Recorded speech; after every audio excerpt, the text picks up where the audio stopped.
나눌 하나님의 말씀은 에베소서 1장 11절에서 13절 말씀입니다. 같이 읽겠습니다. 모든 일을 그의 뜻의 결정대로 일하시는 이의 계획을 따라 우리가 예정을 입어 그 안에서 기업이 되었으니 이는 우리가 그리스도 안에서 전부터 바라던 그의 영광의 찬송이 되게 하려 하심이라. 그 안에서 너희도 진리의 말씀 곧 너희 구원의 복음을 듣고 그 안에서 또한 믿어 약속의 성령으로 인치심을 받았으니. 한 번 더 읽겠습니다. 모든 일을 그의 뜻의 결정대로 일하시는 이의 계획을 따라 우리가 예정을 입어 그 안에서 기업이 되었으니 이는 우리가 그리스도 안에서 전부터 바라던 그의 영광의 찬송이 되게 하려 하심이라. 그 안에서 너희도 진리의 말씀 곧 너희의 구원의 복음을 듣고 그 안에서 또한 믿어 약속의 성령으로 인치심을 받았으니. 아멘. 어둡고 혼란한 그런 시대에서 승리할 수 있는 그런 믿음, 좀 극단적으로 표현하면 살아남을 수 있고 또 구원을 얻을 수 있는 그 믿음을 이야기한다 그러면 그 믿음의 근거를 어디에서 두느냐 하는 것이 가장 중요하거든요. 그래서 오늘 말씀에 나타난 것처럼 우리의 믿음의 근거가 우리 믿음이 완벽하고 완벽하지 않던 그거는 중요하지 않아요. 더 강한 믿음은 더 좋은 것이지만 그러나 우리가 지금 믿고 있는 그 근거를 어디에 두느냐 이거는 대단히 중요한 거거든요. 그래서 믿음의 근거를 진리의 말씀 혹은 생명의 말씀 이것에 근거를 둬야 한다는 것이죠. 이래야 우리는 어떻게 되는가? 승리할 수 있는 그런 믿음이 된다는 이야기죠. 사실은 그리스도인들은 일평생 죽을 때까지 극복해야 될 세 가지 문제가 있어요. 그럼 이거를 바울은 어떻게 이야기하는가? 자기의 일생을 돌아보면서 이 선한 싸움을 싸웠다 하는 그런 고백이거든요. 그러면 싸워야 될 그런 싸움, 이거는 끝이 없는 싸움이에요. 이 싸움은 언제 끝나느냐? 주님께서 우리의 영혼을 육신과 분리시키는, 즉 죽음에 이르기까지 이런 싸움은 지속해야 되는데 첫 번째 싸움이 세상과의 싸움이에요. 그 세상과의 싸움이 아주 이제 중요하고 두 번째 싸움 자체가 바로 오늘 성경에서 얘기하는 것, 진리와 비진리와의 싸움이에요. 그 다음에 세 번째 싸움이 있는데 그것이 뭐냐? 자아와의 싸움이에요. 그래서 보편적으로 그 그리스도인들이 어떤 것만 이렇게 생각하는가? 세상과의 싸움 자체만 이렇게 좀 치중되어 있는데 그렇게 되면 온전한 신앙 안에 들어갈 수가 없습니다. 그래서 세 가지를 반드시 죽을 때까지 끊임없이 싸워야 되는데 그것이 세상과의 싸움, 그 다음에 두 번째 진리와 비진리의 싸움, 이거는 대단히 중요하거든요. 그 다음 세 번째 중요한 것도 뭐냐? 자신과의 싸움, 그것을 자아와의 싸움이라고 이야기해요. 자아와의 싸움이란 건 뭐냐니까 복음 안에는 하나님의 의 자체 의로움도 있지만 또 하나님의 의지가 담겨져 있거든. 우리 사람 안에는 사람의 의지가 있어요. 그러면은 이 복음 안에 담겨 있는 그 모든 것을 그 하나님의 의지에 꺾여 가지고 내 의지가 꺾여야 복음이 받아들이지죠. 그런데 자기와의 싸움을 안 하는 싸움은 뭐냐? 자기 의지를 가지고 있고 복음을 받아들이는 거예요. 그러니까 어떤 문제가 되나? 받아들이고 싶은 거는 받아들이고 싶지 않은 거는 자기 의지로 이렇게 내팽개치고 하는 거거든요. 그게 이제 자기와의 싸움 이렇게 이야기해요. 그래서 사실은 그리스도인들은 이 세상을 살아가는데 참 이렇게 낭만적인 표현 자체가 나그네. 이 나그네인데 사실 나그네는 참 표현이 어떤 시적인 낭만적인 표현이지만 외로운 길이거든. 참 이 외로운 길인데 그런데 완전하지 못하지만 하나님께서 나그네로 살아가는 우리들에게 힘을 북돋아 주는 그런 여러 가지가 있어요. 그래서 오늘도 오겠지만 하나님의 말씀은 나그네 길의 노래예요. 이걸 이제 맛을 봐야 되는데 이것을 맛을 못 보면 좀 살기 좀 힘들죠. 하나님의 말씀은 나그네 길의 노래와 같아요. 또 그것뿐만 아니고 이 나그네 길에서 이 동무, 길동무가 있는데 그 길동무가 어떤 동무인가니까 그 사람이 있다고 해서 동무가 아니거든요. 또 사람이 많다고 해서 이 동무가 아니고 사람이 많을수록 더 처절하게 외로움을 느끼는 거가 있거든요. 그것이 이제 왜 그런가 하니까 길동무는 이 세 가지 싸움 있죠. 세상과 막 싸우고 있는 사람, 그 다음에 진리와 비진리와 이렇게 막 싸우고 있는 사람, 그 다음에 세 번째 자기와의 싸움을 계속하고 있는 사람, 이 사람이 나그네 길에서 가장 반갑고 또 가장 아름다운 그런 길동무다 하는 그 이야기죠. 그래서 우리들에게도 서로 아름다운 길동무가 되려고 그러면 왜 되는가?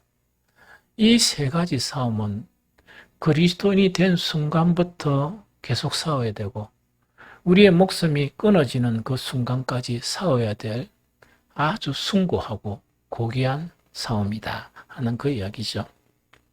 오늘은 그 세 가지 싸움 중에서 이 진리와 이 비진리에 대한 부분을 서로 나누고자 하거든요.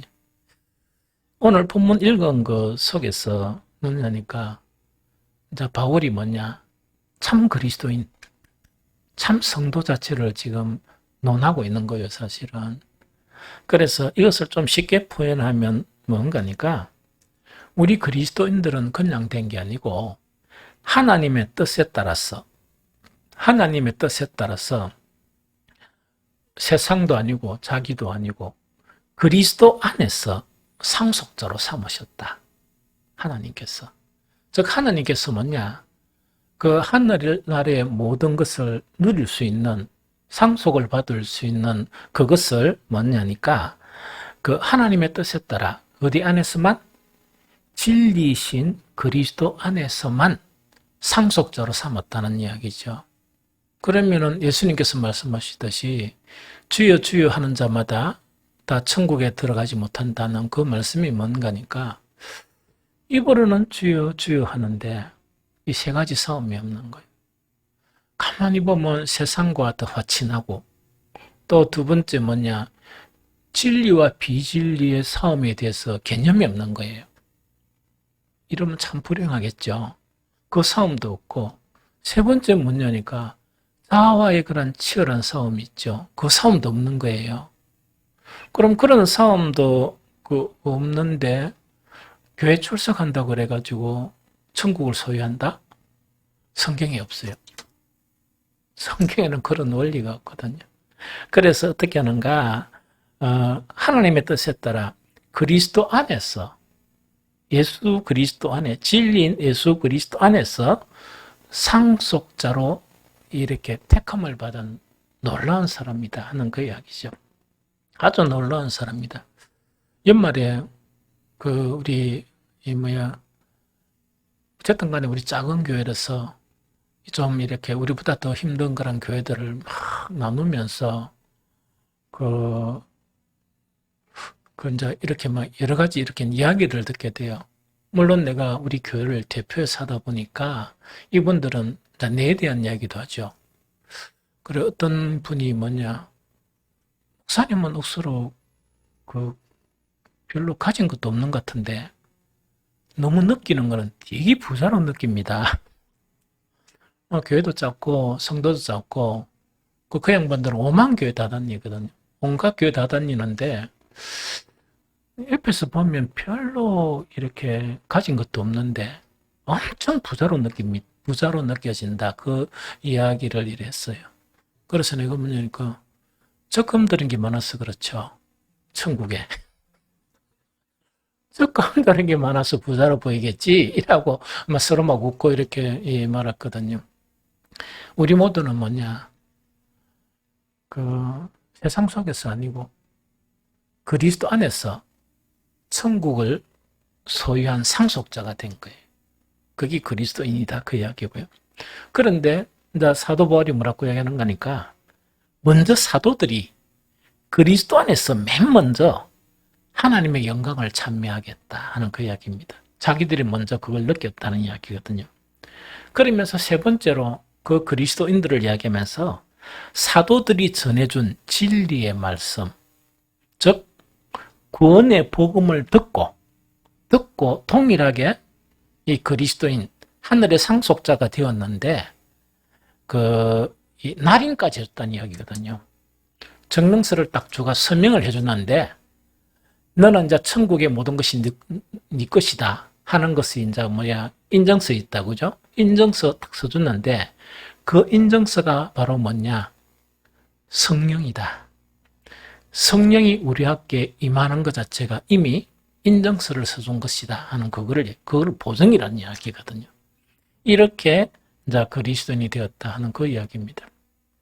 그래서 오늘 본문에서 그 여러 가지를 이야기했지만 그리스도인이 되는 중요한 그 근거 이것이 뭐냐니까 여기서 나온 것처럼 그 진리의 말씀, 그러면서 또 뭐라고 이야기했냐?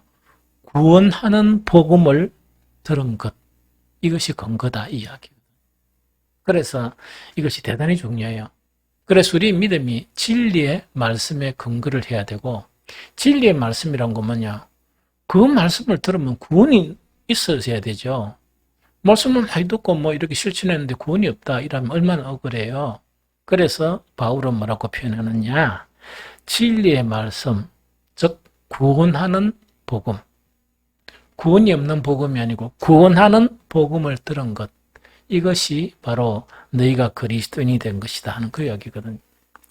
그런데 이제 문제가 뭔가니까 성경을 이렇게 이 가르치는 지구상에서 수많은 그런 그 인물들이 있잖아요. 인물들이 있는데 문제는 뭔가니까 한결같이 자기들이 진리의 말씀이라 주장하거든. 또 그것뿐만 아니고 그 유사 그리스도인, 즉 자기가 주장하는 그리스도인, 성령의 인침을 받지 못한 그런 그리스도인들조차 뭐냐? 우리는 진리의 말씀을 근거한다.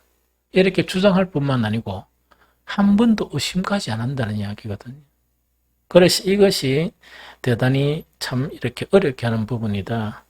왜 이런 현상이 생기는가? 어제도 이야기했지만 이 성탄 자체는 뭐냐니까 비진리 있죠. 비진리가 자리 잡고 있는 성전에, 그 성전 안에 비진리가 자리 잡고 있는 그것에 진리가 오신 거예요. 이 진리가 오시면서 뭐냐니까 그 신약 성경을 읽어보면 예수님과 그 당시 비진리를 주관하는 그런 사람들의 싸움이 치열하게 전개가 돼요. 그런데 참 이상한 건 뭐냐? 그 양반 하나님을 이야기하고 성경에는 아브라함 이야기하고 모세도 이야기하거든요. 예수님도 하나님, 아브라함, 모세 다 인정을 하시거든요. 그런데 거기서 진리와 비진리가 나눠지면서 비진리가 집권 세력이다 보니까 예수님을 이렇게 처형을 하게 됩니다. 그게 이제 이사야에서 이미 예언된 깜짝 놀랄 일이 일어날 것이다 하는 그 일이 실현되는 거예요. 그것을 통해서 어떤 일이 일어나는가? 우리의 그런 모든 죄를 구속하는 십자가 사건하고 연결이 됩니다. 그래서 그들은 잠깐 그들의 승리한 것처럼 보이지만 그렇지 않은 거예요. 그래서 하나님께서 그 대가로 믿는 자들에게 뭘 보여주시는가? 아까 그 인치심이라는 것은 그 증명서, 성령의 인치심, 성령을 믿는 자 모두에게 다 보내주시는 거예요. 이 놀라운 그런 역사가 일어난다는 그 이야기죠. 그래서 정말 이 모든 그런 그 기독교 역사 자체는 어떤 역사냐? 진리와 비진리의 싸움이다. 진리와 비진리의 그런 싸움이다 하는 이것을 한 번도 잊어버리면 안 된다 하는 그 이야기죠. 그런데 이제 그럼 뭘 가지고 증명할 것이냐 이거단 말입니다. 그럼 다들 성경 사용하고 다들 하나님 다 인정을 하거든요. 인정을 하는데 이 가짜와 진짜가 그러면 뭔가를 하고 이것 때문에 진짜다 이래가 내세워야 될 게 있잖아요. 그 내세울 곳이 없으면 왜 됩니까? 이거 참으로 힘들죠. 참으로 이제 힘들거든요. 그래서 그 참 그리스도인 진리의 말씀을 근거한 신앙 자체에서 이 나타나는 그런 현상이 있죠. 현상 자체가 그 구약이나 신약을 통해서 숨겨져 있습니다. 숨겨져 있는데 오늘은 뭐냐니까 참 구약 성경 자체가 좋아요. 좀 여러분들은 그 어려운 건 모르겠지만 그런데 구약 성경 중에서 시편이 없었으면 어떻게 될 것인가? 정말 이렇게 뭡니까? 이 아찔한 그런 생각이 들어요. 시편은 그 구약과 이 신약을 초월한 시대를 초월해 가지고 그 참 하나님을 믿죠. 참 하나님을 믿으면 하나님의 은총이 그 사람에게 임하겠죠. 임하겠죠. 임하면 그것 자체를 그 사람의 관점에서 사람의 감정으로 시로 표현한 거예요. 이렇게. 그러면 이거는 뭐냐니까 하나님의 은총을 딱 받았는데 어떤 사람들은 감정이 무지도 해가지고 뭔가 느끼긴 느끼는데 표현할 줄 모르는 사람이 있잖아요. 그런데 시편은 뭐냐? 그것을 너무나 잘 표현하는 사람들이 있죠. 그 표현하는 사람들이 하나님으로부터 누리는 그런 온갖 은총들 자체, 또 온갖 하나님이 주시는 그런 생각들 자체를 시적으로 이렇게 막 표현한 거 있죠. 그래서 누구든지 그걸 딱 보면은 이런 은총을 누렸구나. 진짜 참되게 하나님을 믿으면 이런 그 은혜를 누리구나 하는 것 자체를 알 수 있도록 그렇게 표현한 게 시편이에요. 그래서 시편 대단히 소중하죠. 아주 대단히 소중해요. 그래서 오늘은 그 참 그리스도인, 참 하나님의 사람들이 에게 하나님의 은총으로 누리게 되는 거 있죠. 그것을 몇 가지 보는데 그 시편 자체가 어떤 학자들은 뭐냐 모든 시편이 다윗의 시편이다 할 정도로 뭔가니까 다윗 자체를 이렇게 시키는데 사실은 그런 건 아닌데도 그런데 이 왜 그러는가 하니까 이렇습니다. 다윗은 이렇게 생각하면 돼요. 그 모세를 하나님 택하죠. 모든 선지자들을 하나님 택하죠. 다윗도 택했는데 다윗을 왜 택했는가 하니까 이 세상에 가장 이 천국처럼 살 수 있는 게 하나님의 통치가 일어나는 거죠. 하나님의 통치가. 그런데 하나님이 이 허접한 이 대통령에 출마할 수도 없고, 낮고 천한 이 땅덩어리에 이 왕으로 등극할 수도 없잖아요. 그래서 사람을 세우는 거예요. 사람을 딱 세워가지고, 하나님의 뜻에 너무나 충실한 사람을 딱 세워가지고, 그럼 하나님의 뜻대로 뭐 하겠습니까? 통치를 하겠죠. 그것을 어려운 말로 신정국가 이렇게 하나님이 다스리는 나라. 그 나라 이꼴은 천국을 이야기합니다. 그래서 하나님이 다스리는 나라를 세우기 위해서 누구를 세우느냐? 다윗을 세운 거. 그럼 다윗은 보편적인 사람들보다 더 많은 이렇게 하나님의 은총을 누리겠죠? 그러나 다윗은 우리와 같은 인간이에요. 그래서 인간이다 보니까 허점도 있고 실수도 있고 이래요. 그런데 중요한 것은 뭐냐? 하나님의 뜻 행하는 것이 거기에 삶의 그런 이 철칙과 다름이 없어요. 그렇다면 당연히 왕이 되어서 다스리도 지 뜻대로 다스리겠습니까? 하나님의 뜻대로 다스리겠습니까? 하나님의 뜻대로 다스리죠. 이 다윗 자체가 전쟁만 잘한 게 아니고 양만 잘 친 게 아니고 하나님을 찬양하는 것이나 이런 표현하는 것이 아주 능숙한 사람이었어요. 그래서 많은 시편을 남기면서 우리에게 교훈을 주는 거예요. 그래서 다윗이 남긴 이 시편 중에서 그 시편 19편은 정말 아름다워요.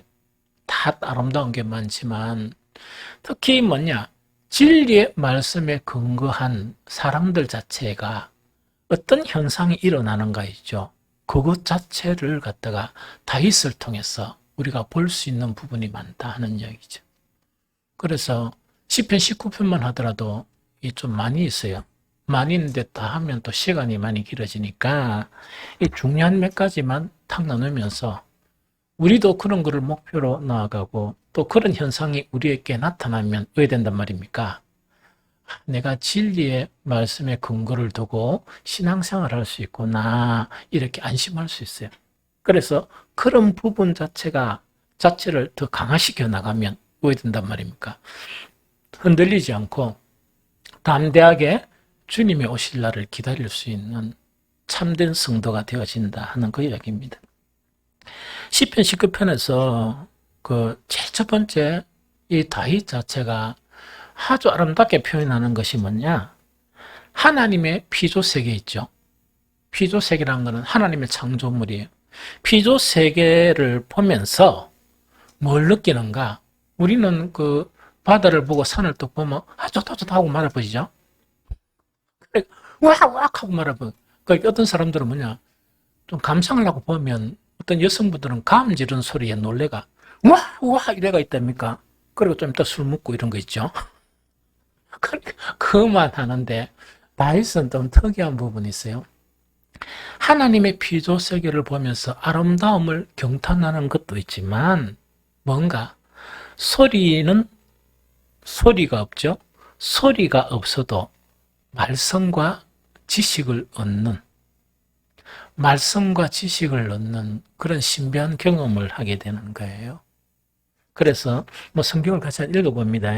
시편 19편 3절 4절 함께 읽어보겠습니다. 언어도 없고 말씀도 없으며 들리는 소린도 없으나 그의 소리가 온 땅에 통하고 그의 말씀이 세상 끝까지 이르는도다. 하나님이 해를 위하여 하늘에 장막을 베푸셨도다 하는 그 이야기죠. 그럼 피조세계를 딱 보면서 피조세계를 딱 보는데 뭐냐? 거기서 아무런 말이 없단 말이야. 들리는 말이 소리가 아무것도 없는데도 뭔가니까 하나님이 창조하신 피조 세계를 보면서 하나님의 말씀을 듣게 되는 거예요. 하나님의 말씀을 듣게 되는 그것 자체에 대한 고백이 이런 고백입니다. 그러면서 그 중요한 내용 자체가 바로 시편 19편 바로 위에 있는데 1절 2절인데 제가 읽어드릴게요. 하늘이 하나님의 영광을 선포하고 궁창이 그의 손으로 하신 일을 나타내는도다. 낮은 낮에게 말씀을 전해주고 밤은 밤에게 지식을 알려준다 하는 고백이거든요. 그럼 여기서 이 하늘과 궁창은 같은 말이에요. 그럼 같은 말을 이제 반복해서 표현하면 시적인 표현이 안 되니까 앞에는 하늘, 뒤에는 궁창 이런 식으로 표현하는 거예요. 그러면 정말 이 다윗이 그 하늘만 딱 바라보더라도 그래서 이거는 이제 뭘 연상하면 되는 거니까 목동이었을 때 때로는 이 밤에나 낮에 하늘을 바라보는 혼자서 하늘을 바라보는 그런 것을 통해서 뭐냐니까 들리는 말씀을 듣게 되는 거예요. 그 말씀을 듣게 되는데 바로 그것이 뭐냐니까 하나님의 영광과 하나님의 능력에 관한 말씀 이것을 듣게 되는 거예요. 그럼 이거는 뭐냐니까 그 피조 세계를 보면서 하나님이 얼마나 영광스러운 하나님인가 하는 그 말씀을 듣게 되고 또 한 가지는 뭔가니까 하나님의 능력, 이 놀랍게 해와 달과 별과 심지어 이렇게 부는 그런 바람이나 이 모든 것을 통해서 뭐냐? 하나님의 놀라운 능력이 있죠. 능력에 대한 그런 말씀을 듣게 된다 하는 그거를 이야기합니다. 그런데 여기서 표현 자체가 낮은 낮에게 말씀을 전해주고 하는 요 표현이 있죠. 이 표현 자체에서 전해준다는 이 원어가 뭐냐? 나바라는 히브리어예요. 이 히브리어인데 이게 이제 문자적인 의미가 뭐냐니까 물이 있으면 물을 딱 쏟아하면 없어지죠. 그런 게 아니고 계속해서 뭐라고요? 이렇게 뭐라노? 솟아나는. 계속해서 솟아나고 계속해서 흘러 넘치는 그런 의미예요.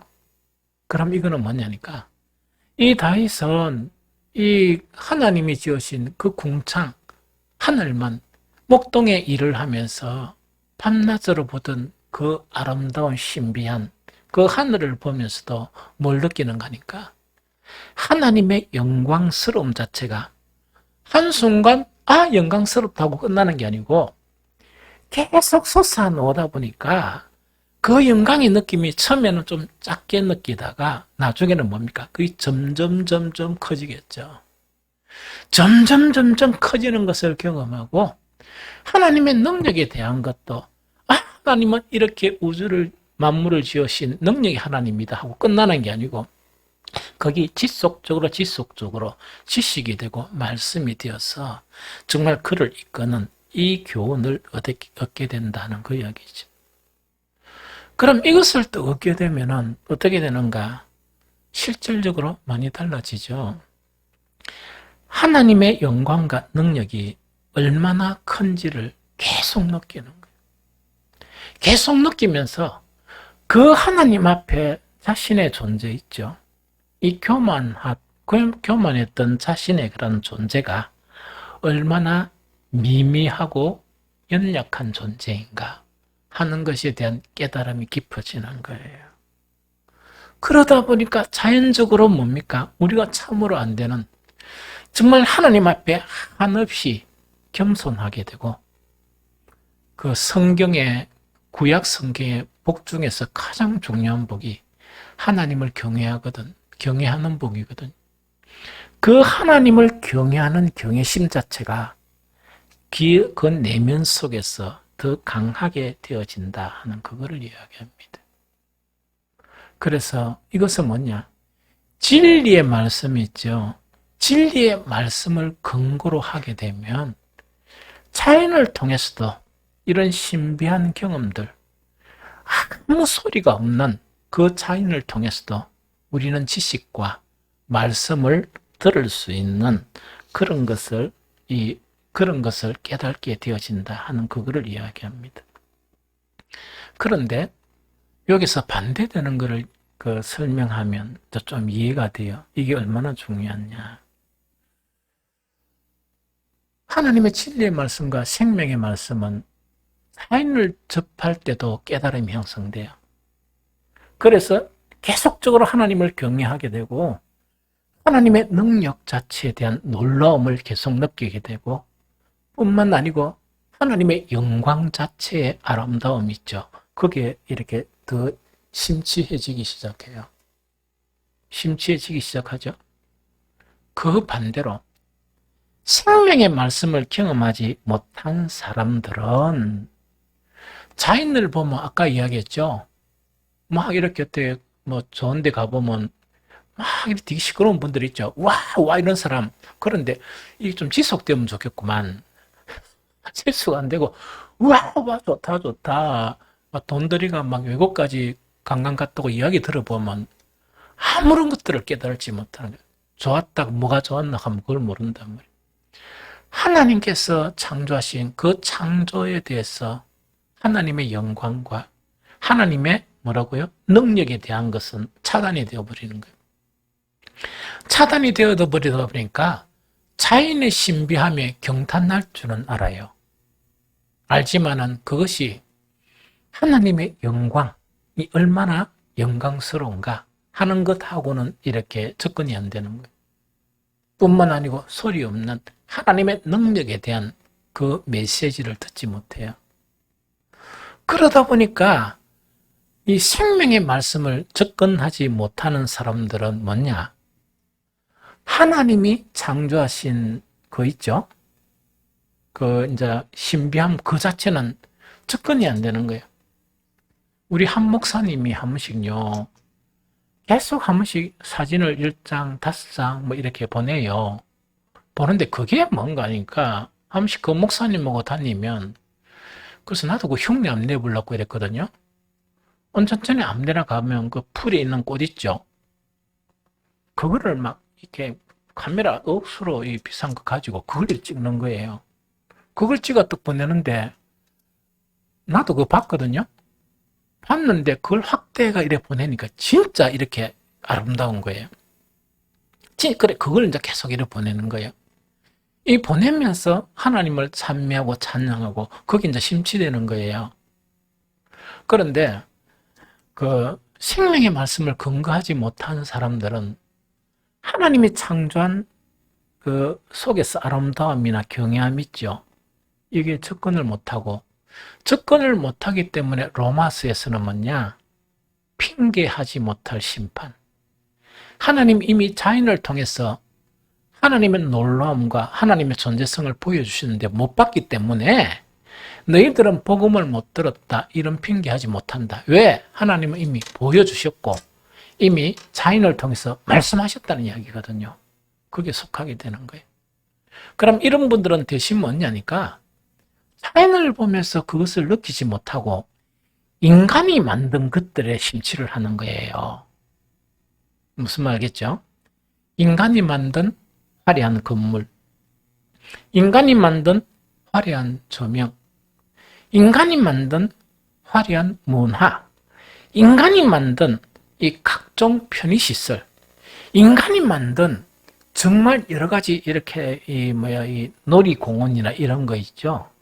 그 다음에 인간이 만든 여러 가지 그런 공간에 가면 돈을 주가지고 그거 누리는데, 심지어 보니까 아들까지 가가지고 그걸 막 누리가 사진 찍고 막 이래 짜다라 보냈었더라고. 거기에 대신 심취를 하는 거예요.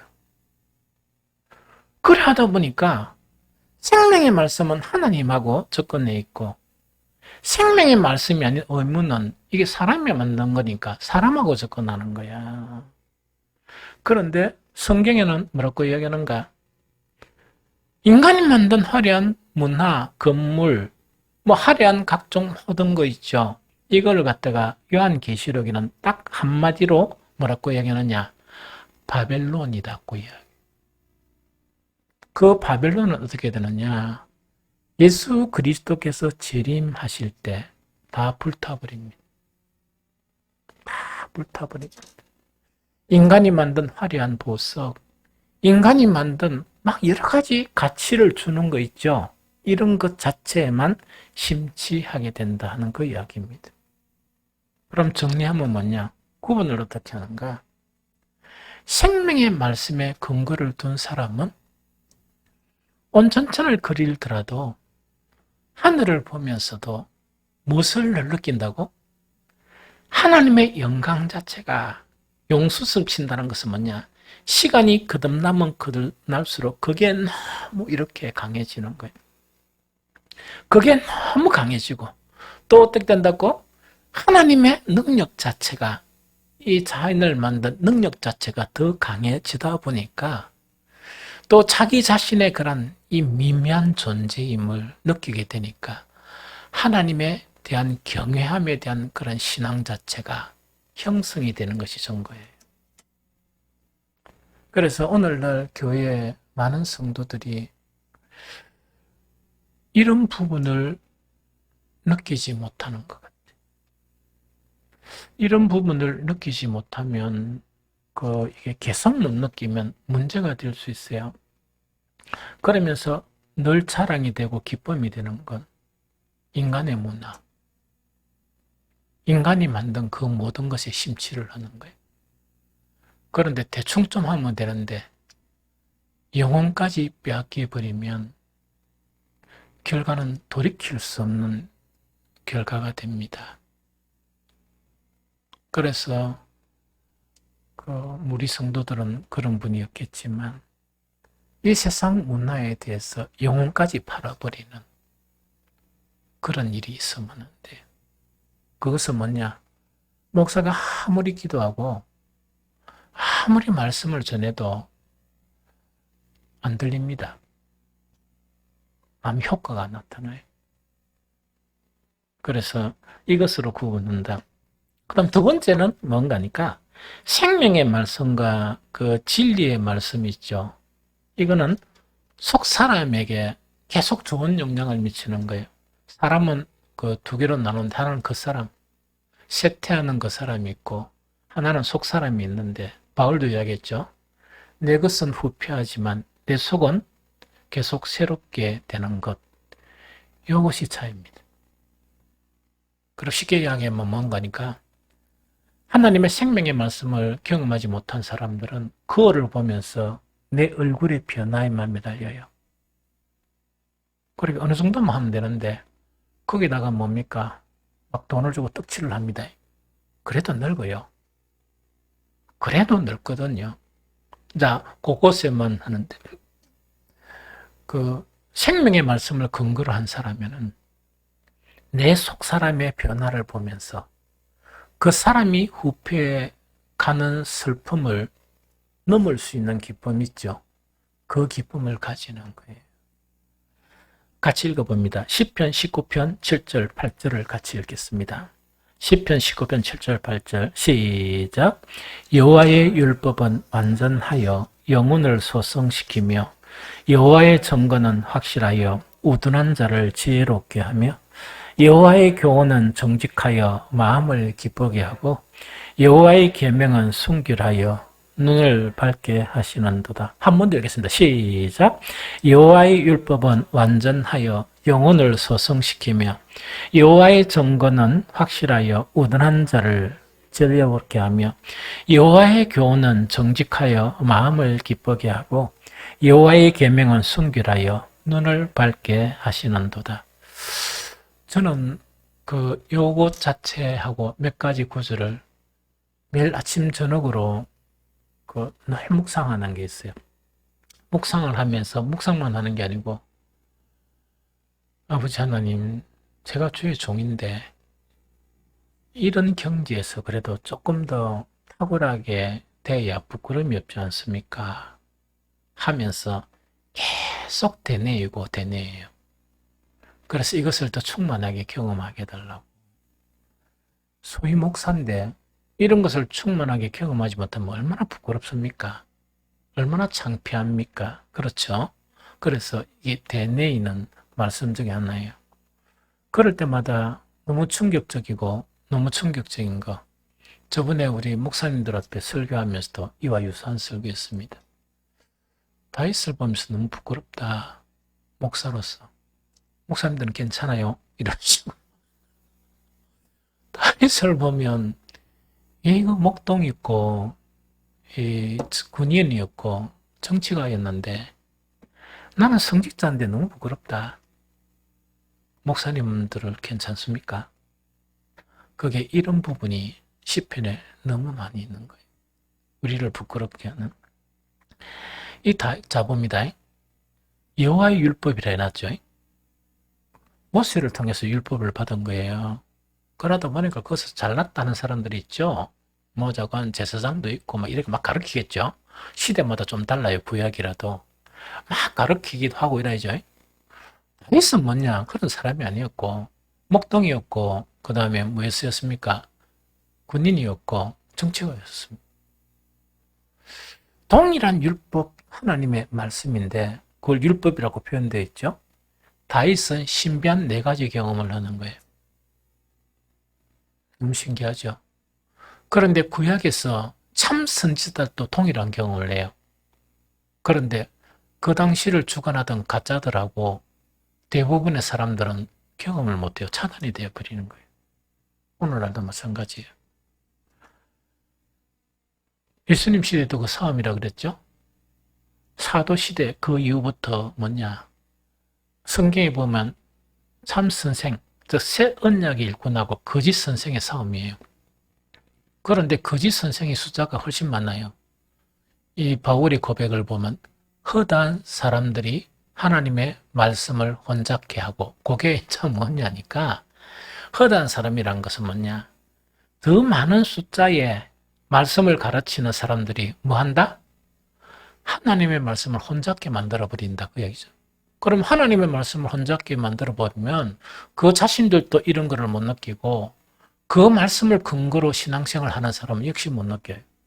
맞겠죠? 그래서 이 다윗이 경험한 이 네 가지를 경험하는 것이 대단히 중요하다 하는 그거를 이야기합니다. 제일 첫 번째, 영혼의 소성을 경험한다. 그런 고백입니다. 영혼의 소성입니다. 7절에 보니까 여호와의 율법은 완전하여 뭐하게 한다? 영혼을 소성하게 한다 하는 거야 얘기죠. 영혼을 소성하게 한다는 것 자체가 이제 무엇일까? 이거는 뭐냐니까 사람을 생기 있게 한다는 이야기죠. 이해됩니까? 축 처져 있지 않고 생기 있게 만든다 그런 이야기인데 신약적인 표현 자체에서 가장 잘된 표현은 항상 사람은 두 가지, 육을 따르든지 영을 따르든지 이렇게 두 가지를 하죠. 육을 따르던 사람이 점점 이래 약해지고 영을 따르는 속성의 사람이 내 안에서 강해진다. 그 이야기입니다. 신약으로 이야기하면. 그러면은 이 결과 자체가 어떻게 나타나는가? 이게 이제 대단히 중요하거든요. 이 생의 삶이 어떠하든지 관계없이 생의 삶이 부유롭든지 안 그러면 참 어려움에 처하든지 관계가 없다는 것은 뭐냐? 부유하다 그래가 크게 이렇게 넘어가지 않는 거야. 이 마음을 딱 정할 수 있고 그 다음에 억수로 어려움을 겪는다든지 관계없이 그 삶을 보면 희망차고 이 활기가 있다. 생기가 있는 그런 살아가는 모습을 가지는 거. 이 현상이 나타난다는 이야기. 그런데 아까도 얘기했다시피 오늘을 사는 그리스도인들이 너무 이렇게 잘 변하는 거 있죠. 변하는 게 뭔가니까 교회 안에 좀 괜찮다가 가정이나 이 사회생활 하다 보면 어려움이 좀 생기죠. 너무 많이 바뀌어 버리는 거예요. 너무 많이 바뀐다는 것은 뭐냐? 너무 그게 뭡니까? 화를 많이 낸다든지 너무 자기를 비참하게 느낀다든지 기쁨이 없어진다든지 이런 거 있죠. 그게 너무 많은 거야. 그런데 말씀이 영혼을 소성케 한다는 것은 그런 게 없다는 이야기입니다. 일전에 몇 번 이야기를 했죠. 옛날에 함께 이렇게 뭡니까? 했던 그런 이 사람 한 분이 있었는데 지금은 천국 갔는가 모르겠어요. 왜냐니까 저는 잘 모르겠는데 이분이 너무 잘생기고 뭐 TV에도 뭐 나올 뻔하고 뭐 몇 번 나왔다 하던가 이래 했는데 좀 모든 것을 탕진을 해버렸어요. 잃어버리다 보니까 그래가 그런 상황 가운데 주님을 영접하게 됐어요. 그런 새로운 사람이 됐는데 아무것도 이렇게 형성된 게 없는 거라 생활하는 기반에. 그런데 이 양반이 누구하고 결혼하느냐? 한 권사님 딸하고 결혼을 했어요. 한 권사님 딸하고 결혼했는데 그 권사님을 제가 만났거든요. 그 권사님이 뭐 하는 사람이었느냐? 자갈치 시장에 이제 가게를 가진 게 아니고 그 앞에 이렇게 생선 파는 분이 있죠. 그분이었어요. 그래서 한번 만날 기회가 있었거든요. 그래서 내가 참 힘드시겠다 이래 갔는데 그분 만나고 제가 너무 부끄러웠습니다. 왜냐니까 얼굴이 너무나 환한 거야. 너무나 밝은 거예요. 생기가 막 이렇게 흘러 넘치는 거예요. 너무 충격받았어요. 영혼이 소성되면 그렇게 이렇게 앉아가지고 이렇게 하죠. 그렇게 이제 장사를 하더라도 관계없이 기쁨이 넘치면서 얼굴이 밝아진 거예요. 우리 교인들도 이런 모습을 좀 가졌으면 좋겠어. 그분들하고 비교하면 재벌들이거든? 그런데 완전 이 가난한 사람들처럼 얼굴을 하고 있어. 영혼의 소성이 그런 의미예요. 그 권사님 일화를 소개할까요? 그래서 이 우리 친구가 뭐냐, 결혼하니까 그 근사님이 빌라가 한 채 있었어. 딸 하나에. 그러면 내 집 뭡니까? 아이고, 나 집 없는 잘 됐다. 그 살면 되겠다. 이렇게 생각했죠? 했는데, 교회에서 건축하는데 빌라를 받치 붙어요. 빌라 받치 붙어. 그 아무것도 없는 빵이야, 빵. 제가 그 결혼하고 난 다음에 그 가게 얻으러 댕긴다고 얼마나 고생인 줄 압니까? 제가 어디에 그때 300만 원인가, 그때 300만 원이면 커제. 그걸 해가지고, 그 300만 원 가지고 가게 구하러 댕겼어. 그런데 가게 하나 찾으니까 전세 이래가지고 거꾸로 붙인 거 있죠. 왜 거꾸로 붙인 거 알겠죠? 하도 안 나가니까. 그러니까 제가 강하게 주장한 게 뭐냐. 딴 거 하지 말고 음식 장사만 굶으니까 팔고 남은 거라도 먹잖아. 음식 장사라고 강력하게 추천했습니다. 그런데 음식 장사라고 제가 뭘 좀 했거든요. 했는데 그 이후에 헤어지고 10수년에 만에 만났어요. 어떻게 변했느냐? 재벌로 바뀌었어요. 자기 집 빌라 바친 거 있죠. 자기 집이 있고 그 다음에 뭐냐면 저 부산대학 양산병원 있죠. 그게 원룸을 억수로 큰 원룸을 소유하고 있더라.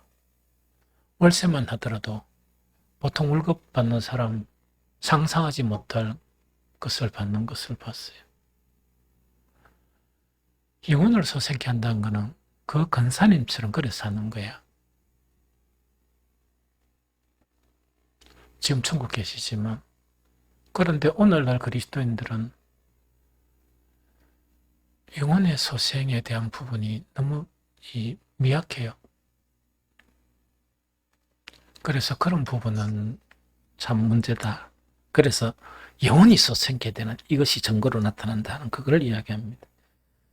그 다음에 두 번째는 뭐냐? 우둔한 자를 지혜롭게 한다 하는 이야기죠. 여호와의 율법은 완전하여 영혼을 소성시키며 여호와의 증거는 확실하여 우둔한 자를 지혜롭게 한다 하는 그 이야기죠. 이거는 너무 잘 알죠. 읽어보니까 읽고 마칩시다. 시편 119편 96절 100절 자 같이 읽습니다. 시작. 네.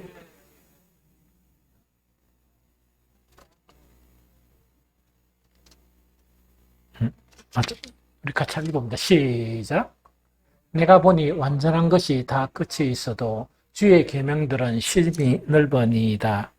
내가 주의 법을 어찌 그리 사랑하는지요. 내가 그것을 종일 작은 소리로 읊조리나이다. 주의 계명들이 항상 나와 함께 하므로 그것들이 나의 원수보다 지혜롭게 하나이다.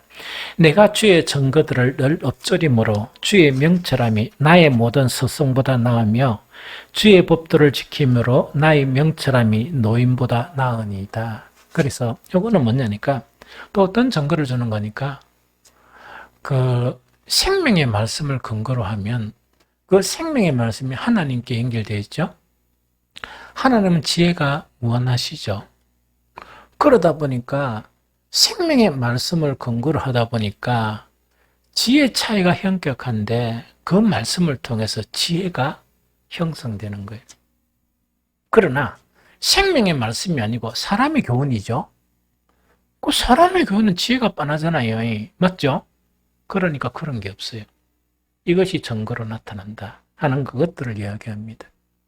그래서 우리 아이들을 이 생명의 말씀으로 양육하게 되면 타고난 지능이나 타고난 간거와 관계없이 지나면 지날수록 어떻게 된다고요? 세상 사람들을 압도할 수 있는 지혜가 생겨요. 이것이 증거로 나타나요. 참 신기하죠. 그 다음에 세 번째 뭐냐? 마음을 기쁘게 한다 하는 그 이야기죠. 아까 시편 19편 7절 8절 읽어보니까 여호와의 율법은 완전하여 영혼을 소성시키며 여호와의 증거는 확실하여 우둔한 자를 지혜롭게 하며 여호와의 교훈은 정직하여 마음을 기쁘게 하고 하는 요 말씀이에요. 예수님도 동일하게 말씀하세요. 내가 이것을 너희에게 이르면 말씀을 전하죠. 이것을 너희에게 이르면 내 기쁨이 너희 안에 있어 너희 기쁨을 충만하게 하려는 것이니라 하는 요 말씀입니다. 그죠? 우리 초신자들이나 그 영성이 깊지 않은 사람들에게 가장 힘든 게 그 성경을 읽는 게 힘들고 설교 듣는 게 좀 힘든 거예요. 그래서 이런 것 자체를 왜 그러냐니까 그 제가 어떤 목사님도 한 분 그런 분을 봤어요. 그 뭔가니까 목사님 하는 기도는 엄청 많이 합니다. 막 기도는 엄청 많이 하는데 그 성경 연구는 하기 싫어요. 그것을 왜요? 이러니까 내가 어릴 때부터 공부를 하기 싫어했거든요. 이게 뭐냐니까 하나님의 말씀을 학교 다니면서 수업 듣는 것이나 설교는 수업 듣는 거 있고로 그 다음에 성경을 묵상하는 거로 공부하는 것하고 같이 생각해 버리는 거야. 그러면은 그 성경 그 설교 듣는 거나 성경을 묵상하는 거는요. 누가 공부하는 거 좋아하겠어요? 특이한 사람이 있습니다. 공부 좋아하는 거. 근데 진짜 공부가 좋은 게 아니고 요거 열심히 잘 산다 하니까 좋아하는 거라. 이해가 되죠? 그런데 이제 이렇게 되면 절대로 이 말씀에 안에 있는 기쁨을 알지 못해요. 그런데 생명의 말씀을 접근하면 말씀이 주는 유익이 있죠. 유익이나 또한 말씀 안에 그런 기쁨 자체를 알게 되는 거예요. 이런 현상이 나타난다는 그 이야기입니다. 그래서 주님께서 이거는 세상의 기쁨이 아니고 나의 기쁨이다. 그렇게 생명의 말씀에 근거를 하면 그 기쁨을 얻게 된다는 그 이야기거든요. 그래서 다윗의 고백이 뭐냐? 시편 4편 7절에 주께서 내 마음에 두신 기쁨은 그들의 곡식과 새 포도주가 풍성할 때보다 더한 이다. 이 이야기거든요. 참 중요하거든요. 자, 봅니다. 같은 율법인데 이 다윗은 진짜 하나님의 말씀이 생명의 말씀을 듣다 보니까 그걸 깨닫다 보니까 주님께서 그 말씀을 통해서 다윗 안에 기쁨을 주시는 거예요. 기쁨을 주시다 보니까 이 세상 사람들의 기쁨은 뭐겠습니까? 그 당시는 곡식과 새 포도주가 풍성한 것이 기쁨이죠. 오늘날은 돈 많고 이렇게 빌딩 많이 가지고 그게 기쁨이 되겠죠. 그거가 같겠죠. 그런데 뭐냐니까 그런 기쁨보다 더한 기쁨이 내 안에서 형성된다. 이게 전거예요. 무슨 말이겠죠? 그러면은 우리 목회자의 경우도 또 생각하면 자 봅니다. 여러 가지 교회에서 일어나는 일을 이야기하려고 하니까 이야기를 못 하겠어요. 너무 더럽고 엄청난 그런 일들이 많아가지고 그래서 너무 좀 이렇게 좀 한씩 그렇게 듣기가 힘든 경우가 많아요. 그런데 지금 교회에서 일어나는 이야기들이에요.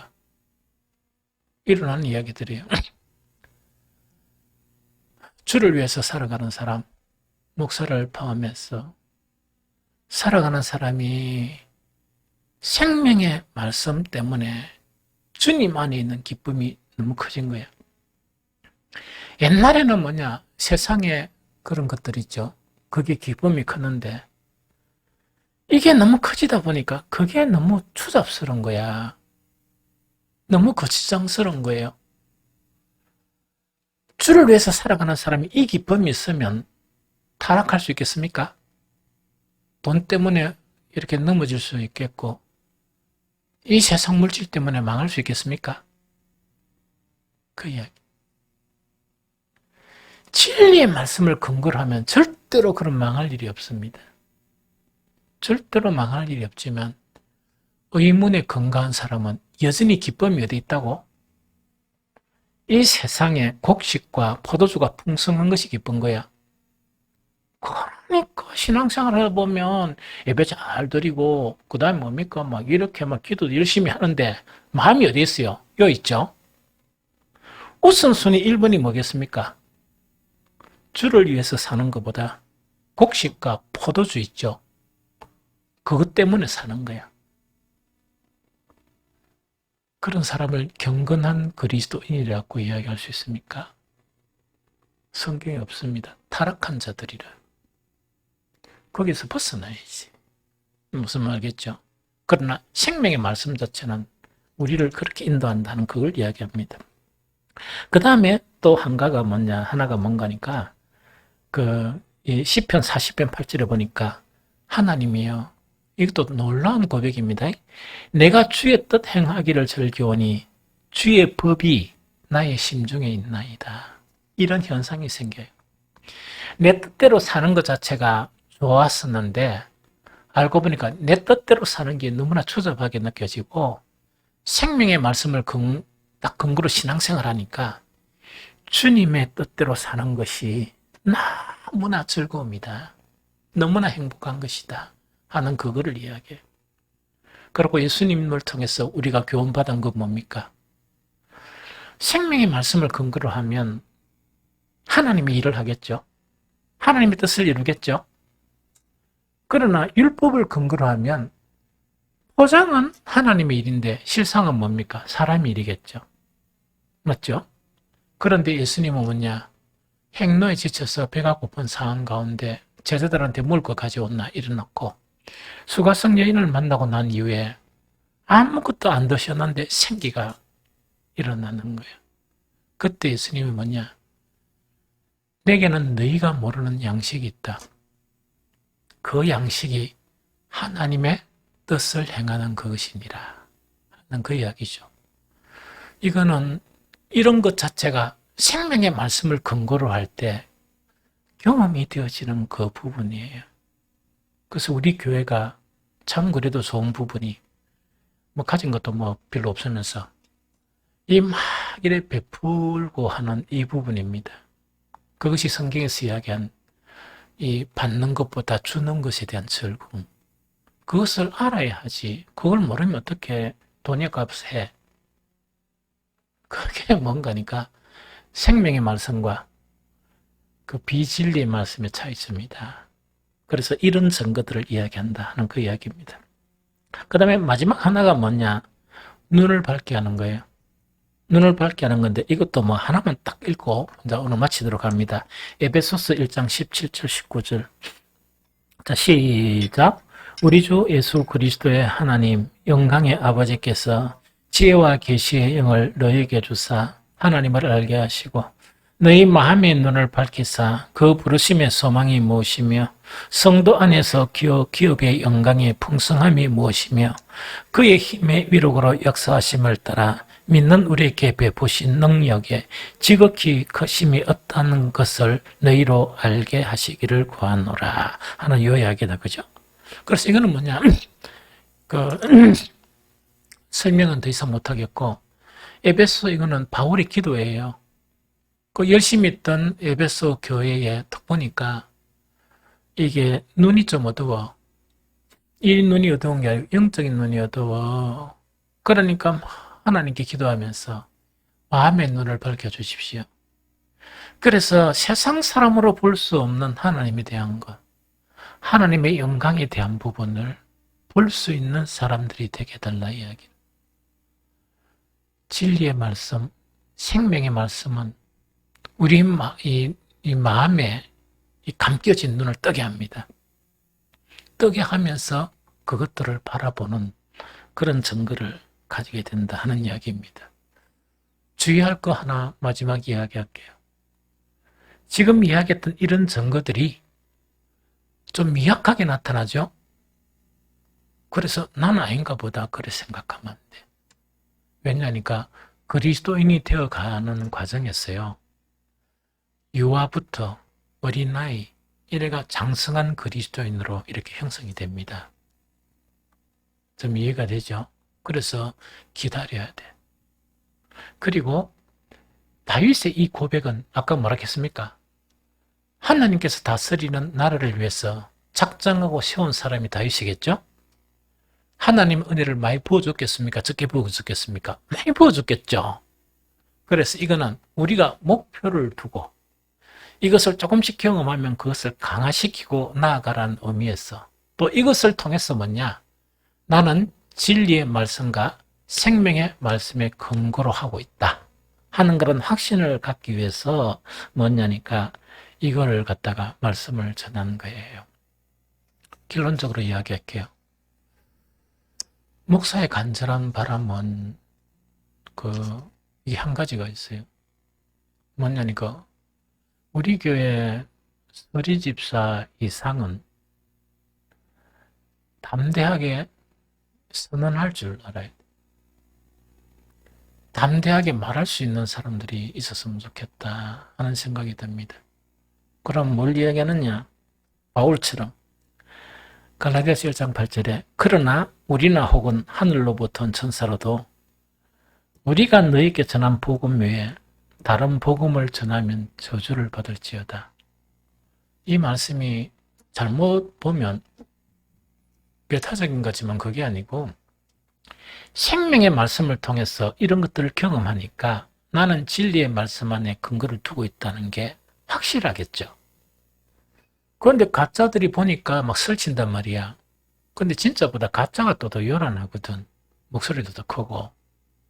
그런데 그들을 딱 보면서 내 안에 있는 분명한 확신 때문에 뭐냐니까 내가 가진 복음, 이 복음이 복음이다. 담대하게 선언을 할 수 있는 정도가 되면 이 어두운 세대 가운데서 우리 교회는 지킬 수 있다. 우리 교회는 진리의 기둥과 터의 사명을 감당할 수 있다 하는 확신이 들어요. 어떤 어려움이 있어도 우리 교회는 흔들리지 않을 수 있다 하는 그런 확신 때문에 그런 확신을 가졌으면 좋겠습니다. 하나님의 은총이 저와 여러분들에게 풍성해서 우리 모두가 진리의 말씀에 이미 눈을 떴지만 그 진리의 말씀에 확실한 근거를 두면서 힘든 세대를 믿음으로 승리하는 저와 여러분들이 되시기를 예수 그리스도 이름으로 축복합니다.